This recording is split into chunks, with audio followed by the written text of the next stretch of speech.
¿Qué tal? ¿Cómo les va? Eh, Vamos a hablar hoy de dos temas. El primero de ellos tiene que ver con los precios de la Argentina, los precios de exportación y los precios internacionales de exportación para ver cómo está posicionado nuestro país en este momento. Tengan en cuenta que estos valores son publicados por el Departamento de Agricultura de Estados Unidos todos los meses, tomando como referencia lo que publica el Consejo Internacional de Granos y que de alguna manera muestran que la Argentina, para volver a formar parte de los países que compiten en el mercado mundial de exportación, sobre todo de trigo y maíz, va a tener que hacer algunos ajustes, además de, por supuesto, liberar las exportaciones, porque en realidad lo que se ha hecho durante estos meses, de hace ya un par de años, inclusive desde que se establecieron aquellos famosos volúmenes de equilibrio, fue controlar las exportaciones, no solo limitando las declaraciones juradas de venta al exterior, sino estableciendo valores de referencia que fija el gobierno a través de la Secretaría de Agricultura y la Subsecretaría de Mercados, que están muy por encima de lo que efectivamente sería el mercado si hubiera libertad para exportar por un lado y hubiera que competir en el mercado internacional.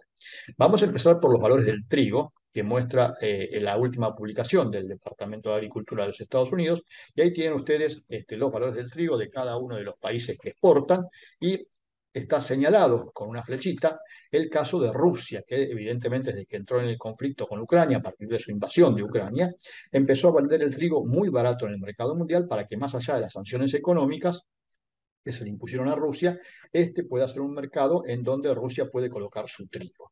Fíjense, el valor de Rusia en este momento estaba a principios de septiembre estaba en $250 por tonelada, es el más bajo en la estadística histórica que estamos viendo en esa placa. 246 el precio de la Unión Europea para septiembre, estuvo muy un poquito por debajo del de Rusia para tratar de ganar mercado de la Unión Europea, pero fíjense los verdaderos competidores, si se quieren, en el mercado mundial.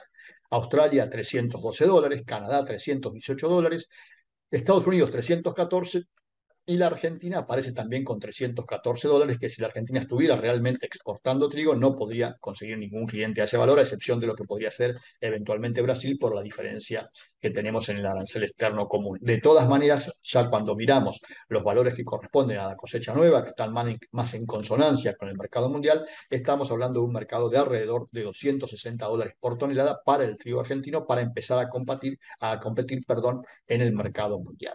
Cuando nos vamos al caso del maíz, que ahí tenemos en pantalla, el que está de alguna manera bajando los precios en el mercado internacional es, más allá de Brasil, también Ucrania, ¿no? Que Ucrania también necesita vender a precio muy barato para que le compren, ni Rusia, pero sobre todo Ucrania, a partir del conflicto por la invasión de su país de parte de los rusos, no es un proveedor confiable porque todos sabemos las limitaciones que puede tener un país que está en guerra. Bueno, entonces Ucrania lo que hace es bajar mucho su precio del maíz para lograr colocarlo en el mercado internacional. En este momento lo está vendiendo casi por debajo de los $200 por tonelada. La Argentina también tiene un precio que si bien está dentro de lo que podría ser un mercado más o menos normal, creo que está por encima de lo que sería efectivamente el mercado si la Argentina dispondría de una cosecha normal de maíz y condiciones normales para exportar.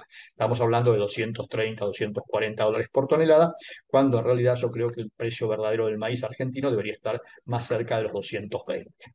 Y cuando miramos el caso de la soja, ahí tenemos los principales exportadores, en donde evidentemente el que manda en el mercado sigue siendo Brasil, con un precio de exportación de $532 por tonelada, la Argentina con 528, pero una soja de inferior calidad, como todos sabemos, y Estados Unidos con $552 por tonelada, pero ahí no hay tanto diferencia en el comportamiento de Argentina con el mercado mundial, más allá de cuando el gobierno, por los acuerdos que hace con la industria exportadora de la industria aceitera, pone algún precio más alto del poroto para evitar que se vaya a poroto y que esto quede a disposición de la industria aceitera.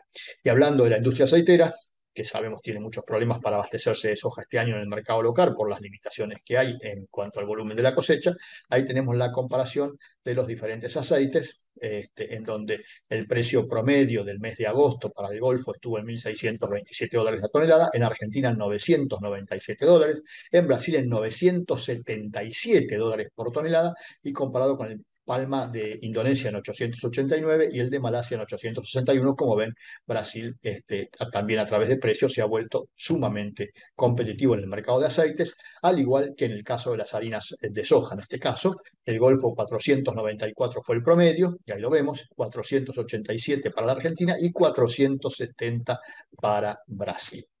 Un comentario al margen, más allá de esto que está pasando con los precios, que los quiero hacer respecto a lo que es este reclamo que finalmente hace el Consejo Agroindustrial Argentino sobre el tema de la infraestructura. Que yo celebro realmente que finalmente el Consejo Agroindustrial Argentino, estoy buscando el apunte para no meter la pata, se ocupe del tema de la infraestructura, que es un tema que casi no se ocupó nadie en los últimos años en la Argentina, en donde evidentemente la coyuntura se lleva puesto todos estos planteos, pero está claro que en la Argentina desde hace años no se invierte como se debió haber invertido en materia de infraestructura, y estamos hablando de cuestiones que tienen que ver con el almacenaje, con las rutas, con los transportes, con todo ello. Eh, a ver, yo quiero hacer un comentario porque me parece que corresponde, porque seguramente quienes asuman el 10 de diciembre, sea la continuidad de un gobierno como este, a través del actual ministro de Economía candidato a presidente, o sea de los dos potenciales rivales que tiene, que son Javier Milei y Patricia Bullrich, me parece que el tema de la infraestructura en la Argentina es un tema vital. ¿M?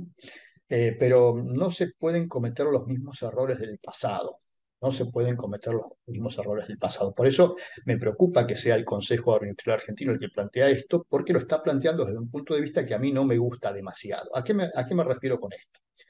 Eh, Hay una ola de demonización del Estado, ¿m? Que viene desde hace tiempo. Eh, y yo siempre trato de señalar que para mí existe una gran diferencia entre lo que es el Estado y quienes los administran, que es el gobierno de turno, el gobierno que nosotros como sociedad elegimos. Me parece que si uno mira y observa lo que pasa en el mundo, y mucho más después de la pandemia, la participación del Estado en general es, aún en los países más liberales, muy importante, regulando actividades, limitando el efecto de posiciones dominantes, igualando oportunidades en muchos casos, y este sería uno de ellos. ¿Por qué digo esto? Nosotros tenemos muy malos administradores de los estados y después entonces cuestionamos todos los estados. Cuando en realidad lo que hay que cuestionar son los administradores, hay que cuestionar a los gobiernos, que son elegidos, repito, por la sociedad. En la década del 90, haciendo un poco de historia, porque también tenemos muy mala memoria los argentinos, se había demonizado todo lo que era el Estado, ¿se acuerdan? Y se logró en la Argentina una campaña de privatización de muchos de los servicios, muchísimos. Todos sabemos cómo terminó la década del 90. Pero eso quedó.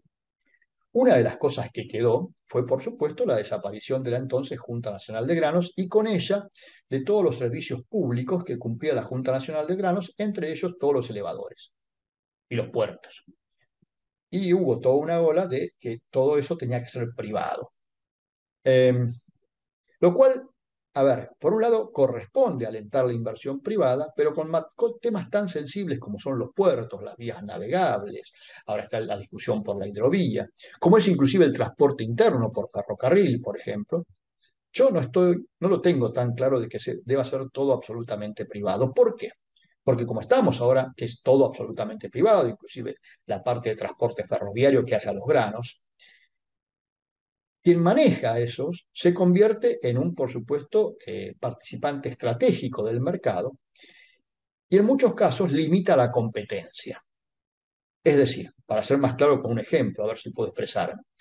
Si yo decido con un grupo de productores formar una empresa para exportar y no tengo puertos, voy a tener que ir a pedirle permiso a uno de mis competidores que me dé lugar en el puerto, que es de su propiedad, para poder embarcar mercadería argentina, que es mía, que es de los productores.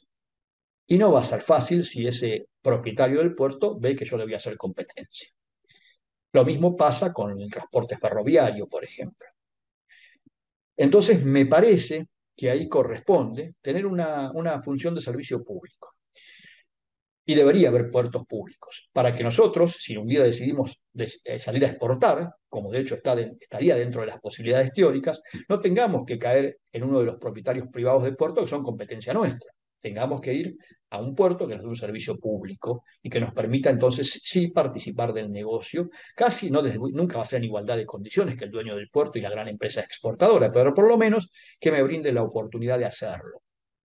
En la década del 90, cuando se privatizaron los elevadores de la entonces Junta Nacional de Granos, se hizo una licitación y la ganaron el sector privado, en este caso integrado básicamente por empresas exportadoras y con alguna participación muy chiquita de los productores, porque así lo exigieron en aquel momento. Y se les dio y participaron. Pero esa licitación que se llevó a cabo, si no recuerdo mal, en el año 92, 1992, era por 30 años. Entonces yo hago el cálculo, a 1992 se habrá vencido en el 2022 y nada se dijo de la renovación. Entonces terminales como Quequén, como incluso la de Buenos Aires, como la de Rosario posiblemente, como la de Bahía Blanca, eh, tienen sus contratos vencidos. ¿No corresponderá ahí hacer alguna revisión de eso y ver si están vencidos y no ha habido renovación y hoy son explotados por determinadas empresas exportadoras? ¿No convendrá rever esos pliegos y ver si ahí no había una cláusula que eso tendría que ser de servicio público también? Digo, son muchas de las cosas que había que revisar y que me parece muy bien que el Consejo Agroindustrial Argentino se ocupe de eso, pero, a ver, los productores hoy no forman parte del Consejo Agroindustrial Argentino, salvo con Inagro. Sería bueno que los productores se involucren en temas como estos, porque hay mucho dinero en juego y además hay una posibilidad de competir allí que está muy limitada. Insisto, los puertos, los trenes, y ni que hablar del curro de los camioneros, manejado por Moyano. ¿M? Las limitaciones que hay en materia de infraestructura que tiene que ver también con la poca inversión que se hace en materia de transporte, en las vías navegables. Por supuesto que la hidrovía hay que revisar todo, pero hay que revisar todo. Ocurre que muchas veces, a través de la pauta, a través de los malos amigos, se trasciende mucha información y como hay esa idea de que el Estado está todo mal, insisto, y la gente tiende a creer que lo que se dice a veces es una verdad revelada. En este sentido, cuando se habla mal del Estado. Basta hablar mal del Estado para que nos den la razón en todo. Y a veces, en vez de hablar mal del Estado, deberíamos hablar con nombre y apellido mal de los administradores, cómo funcionan, y a partir de ahí, por supuesto, elegir mucho mejor como sociedad.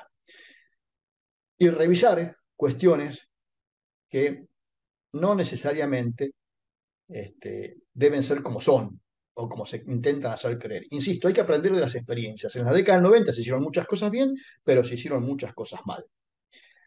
Entre las cosas mal que se hicieron está esta, de creer que todo lo que hacía el Estado era malo, cuando en realidad lo que ocurría era que había un muy mal administrador durante mucho tiempo, y lo sigue habiendo, de los bienes del Estado y de la legislación que el Estado debe controlar y manejar y todo eso. Pero no es responsabilidad solo de un sector, es responsabilidad de muchos sectores. Y en el caso de los productores, lamentablemente, hay mucho desconocimiento de las reglas de juego. Y entonces por ahí se creen que, no, no, todos los puertos tienen que ser privados.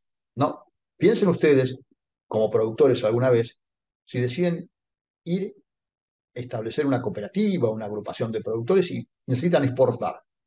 ¿Le van a ir a golpear la puerta a quien es su principal competidor? ¿Y este los va a atender como si fueran ellos mismos? Me parece que no. Porque está en la condición natural del negocio que uno hace, ¿no? Lo mismo podría decirles de los trenes, en donde ahora hay un acuerdo con algunas empresas privadas. Este, piénsenlo, en aquel momento, en la década del 90, había un dirigente de la Sociedad Rural Argentina, presidente en ese entonces, Eduardo, que decía que los elevadores le correspondían a los productores porque los elevadores en aquel momento de la Junta Nacional de Granos le correspondían a los productores porque habían hecho con dinero de los productores, habían sido hechos con dinero de los productores a partir de la década del 30, que claro, como no tenemos memoria y tampoco nos gusta revisar mucho la historia, esos elevadores se construyeron efectivamente con aporte de los productores. Pero después la falta de recursos de las entidades y la falta de conocimiento de muchos dirigentes terminó en esto que estamos hoy. Hoy los productores, si quieren exportar, no tienen ningún puerto, por lo menos no público. Tienen que acordar con quienes, insisto, en algún momento le van a competir. Este es un tema, el de los ferrocarriles. Después todo lo que falta de invertir en plantas de acopio. Imagínense lo que sería de Argentina hoy si no tuvieran los hilos bolsas. Ahora, hemos recorrido Estados Unidos por estos días con muchos productores y hemos visto la cantidad de instalaciones que tienen los productores, cómo funcionan las cooperativas. Insisto, cuando les hablan de que el Estado no existe en ninguna parte del mundo, díganle en dónde. Que le digan un país. Y les puedo asegurar que cuando se ponen a investigar, el Estado existe. Lo que existe son buenos y malos administradores también. Lamentablemente a nosotros nos tocan los segundos. Pero de eso es responsabilidad de todos. Se los dejo para que piensen un poco. Hasta mañana.